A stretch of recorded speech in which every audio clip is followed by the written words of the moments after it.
I-identify nyo lang yan kung para sa inyo, ito ba ay red flag or green flag. Tapos kung meron gustong mag-explain, go ahead. Pero kung ayaw nyo naman, okay lang din naman. Kayo yan, bahala kayo. Okay, sige, first situation. Matagal mag-reply dahil hindi raw talaga siya para-text. Is it a red flag for you or green flag? Tingnan natin. Ako, dito sa ating 1, 2, 3, ilan ang, ako, red flag para kay Miss Perlas. Ha? May dalawa. May dalawa kay Sofia at saka kay ano. Tama ba ako? Dalawa? Dalawa sila. Ating mga kontrabida. Dalawa talaga.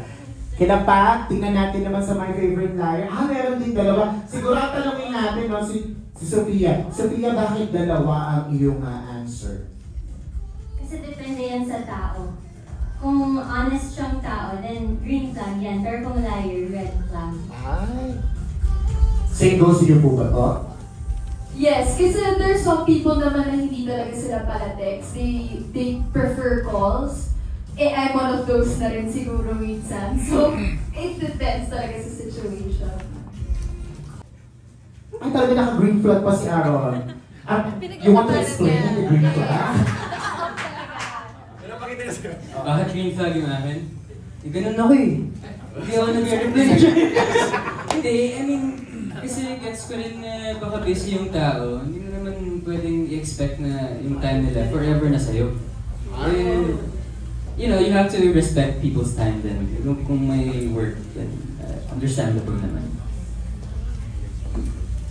Grabe, totoong-totoo yung character niya. Mapagbigay talaga siya. Malawak ang pang-unawa niya. O, ito naman. Next. Paano kung hindi kanya piniflex sa social media? Oo, hindi pinopost. Char. Paano na-feel ko naman ito? Binasi niya sa post yung char. Ako, ayan, dalawa na naman. Meron dalawa. Sinayan, parang nagugulok na. Sige, let's start muna tayo sa ating My Favorite Liar na muna. Both there. Oh, sige, bakit? Well, kasi... well, ako kasi low-key lang ako. So, medyo gusto ko medyo private yung relationship ko. And then at the same time, private but not a secret. So, grabe. Feeling ko mamaya na i-flex na siya sa social media. Okay, sige. Third situation. Ako ito, ewan ko talaga. Nawala sa isip niya ang important dates like birthday or anniversary dahil busy daw siya. oh my God! Si Perlas, ano pa ang red flag? Okay, sige, bakit Nakshi? Kasi kung mahal ka ng tao, tsaka importante ka, yung important things na hindi niya makakalimutan yun. Diba? Yun, parang so red flag yun. Hindi busy ang dahilan, kaya hindi siya kapag importante ka at mahalaga ka sa tao, walang busy sa. Magbe-make time siya for you. Totoo naman. Nag-agree ba kayo doon? Yes! Oh, bakit nga naman kasi nakakalimutan? Meron namang calendar. Zuzu, ano bang confused ba tayo sa... red flag din! Bakit? Kasi important date yun. So, parang galit na galit naman. Kasi nakalimutan mo kasi. So, important date and then parang celebration na din siya na nagtagal kayo. So, dapat nag-celebrate. Hindi ko na kaya. So, ayun, red flag siya for me. You should itatak sa mind mo na this is a special day. Yun lang. Totoo naman. Anyone from My Favorite Liar na gusto mag-defend ng sagot? O? Ako na lang, hawak ko na yung mic. Okay, good. Sige, Kobe. Red flag to kasi isang araw na lang sa isang taon yun tapos kakalimutan pa ng partner. So, kailangan maalala mo talaga yun.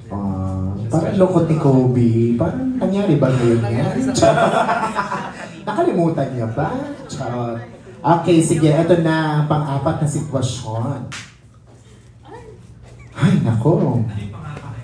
Ha? Eto na. Hinihingi niya ang password ng Wi-Fi niyo. Sorry. Ng social media accounts mo. Hinihingi, oy, meron kasi gano'n, no? Hini-require, oh, dapat talaga yung password, ha? Para, check.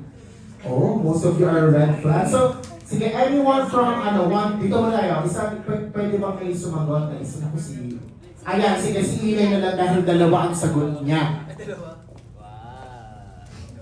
Sa akin, minsan red flag, minsan green flag. Kasi ako personally, kung talagang may tiwala naman ako dun sa tao, ayoko naman na bigyan mo sa akin yung password mo. Pero pag hiningi sa akin yung akin, binibigay ko naman. Kaya green flag, red flag. Hindi ko alam. Pag hiningi niya daw yung kanya, ibibigay niya. Ayan, no? Hinihingi na nila lahat. Parang ang titindi, patindi ng patindi ang mga sitwasyon. Nagseselos sa boy best friend or girl best friend mo. Hoy, totoo din to. Yung masyadong closest sa mga eme-eming ben. Mga best friend na yan talaga. Ay, charot. Ay, naku, may sumasagot na media. Kasali ba sila? Okay, red flag ba ito or green flag? Yung nagseselos sa boy or girl best friend? Green. Ano talaga, Pernas? Okay, one from sige, sino gusto sumagot sa 1, 2, 3? Team? Sige. Okay, go. Request ni Patrick kaya sasagutin. Nagsiselo sa girl or boy best friend. For me, it's very subjective din naman kasi and situational. Red flag if wala naman dapat ikaselos. Pero nagme-make siya ng mga reasons o di kaya yung mga petty na bagay ginagawang malalaki. I think that's the red flag. Pero on the other hand, if meron naman siyang ikakaselos, I think may right din naman kasi we should be sensitive to our partner. If there's something na we do that hurts them, I think sabi nga nila, if ayaw mong gawin sa'yo, huwag mong gawin sa iba. So what if there's sa'yo gawin, di ba? Hindi ka ba magsiselos? So, I think yun lang. Tama naman. Oo naman. Laki yung ilaw niya, umusap. Oo nga. Ito na naman. Parang nakaano talaga sa akin ito, nakapatter. Pumunta sa party nang hindi ka kasama at hindi rin sinabi sa'yo. Magkita to. Ano to? Red flag ba ito or green flag? So ito na, magdaming red flag! Okay, sige, unahin naman natin. Okay, Naya. Red flag for Kasi that's disrespect sa partner mo. Saka dapat kailangan mong isipin yung mafe-feel ng partner mo kung hindi ka magpapaalam. So what if sa'yo ginawa yun, diba? Yeah. It's a big disrespect, so it's a red flag. True naman, oo, tama naman. Kasi dapat nagsasabi pa din. So, parang kahit late, kahit hindi nga na mabasa, parang FYI, 1, 2, 3 team. Anyone?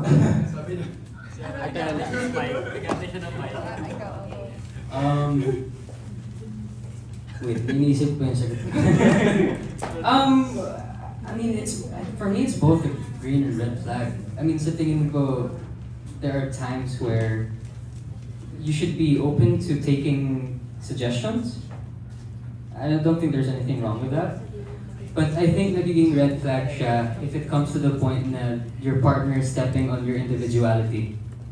Kasi minsan, what if hindi ka comfortable sa suggestion niya or sa kung ano yung gusto niyang suotin mo, then I think that's a red flag. Thank you. Sa Okay, sige. Noted yan. Eto pa. May mga sinasabi siya sa iyong mga bagay na sa tingin mo ay medyo off para sa iyo. Like? Kung alam. Itong sitwasyon na to, off talaga. Anything naman. Yung parang medyo na-off ka. Let's say, meron sa isang particular topic na parang off for you. Like siguro mga excess, mga babalik ng mga bagay-bagay in the past. Usually yan di ba? Yung mga off na mga topics, yung mga binabalik, usually yun yung common thing na na pinagtatalunan, yung binabalik yung mga nakaraan. So red flag ba ito or green flag for you? Wait, off about you? Or... Off in Yeah, general. about, yeah, in general. Oo. Nakaka-off dun sa partner mo. Halimbawa ako, partner ko, no-off siya pag kami topic akong sinimulan na yun, yung pas paulit-ulit. Ganon. Red flag, green flag. What is I just don't hear? Okay, sige, unahin natin sa ating my favorite liars. Sino gusto mag-defend? Kasi isa na siya sa mga basic term agreement pag nasa relationship ka na we should be sensitive always.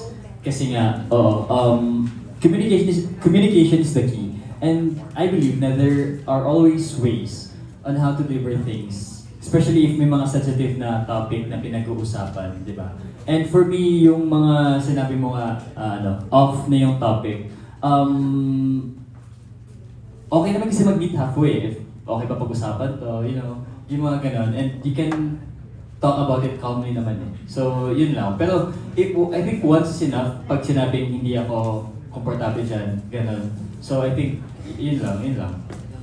Okay, maraming salamat. Si Aaron tsaka si Sam. Malaki. Si Aaron tsaka si Sam, sige, pahiram muna natin yung mic. O sige, okay, si Sam muna. So sa akin dalawa, it's either green or red flag. Kasi I think for me, it's a case-to-case basis in a way na me personally, I like to get to know people by asking them what their hot takes are or mga non-negotiables nila. So parang it's a way for you to get to know the person if align kayo in values, align kayo in principles or like way of life. So from the get-go, alam mo na kung okay tong tao na to sa'yo. Pero at the same time, it could also be like parang medyo off if tinuloy-tuloy nga nila yung ano. Because it's a way for them to open up to you and like be honest with you. So, yeah. No, thank you, Sam. Sorry, Aaron. I think, well, kasi pag sinabi mong off, it could mean things na you're uncomfortable talking about. And I think in life, hindi lang sa relationship, whether it's friendship, sa family, hindi naman pwede na you're always talking about things that you guys like. Sometimes you have to deal with things that you don't like. So, importante na harapin yun. So you can find a solution, Yeah. Ikaw nga madami. Well, ako kasi... Umupo na rin kasi ako di ba? Okay, ayan, maraming salamat. Ayan sa inyong mga insights.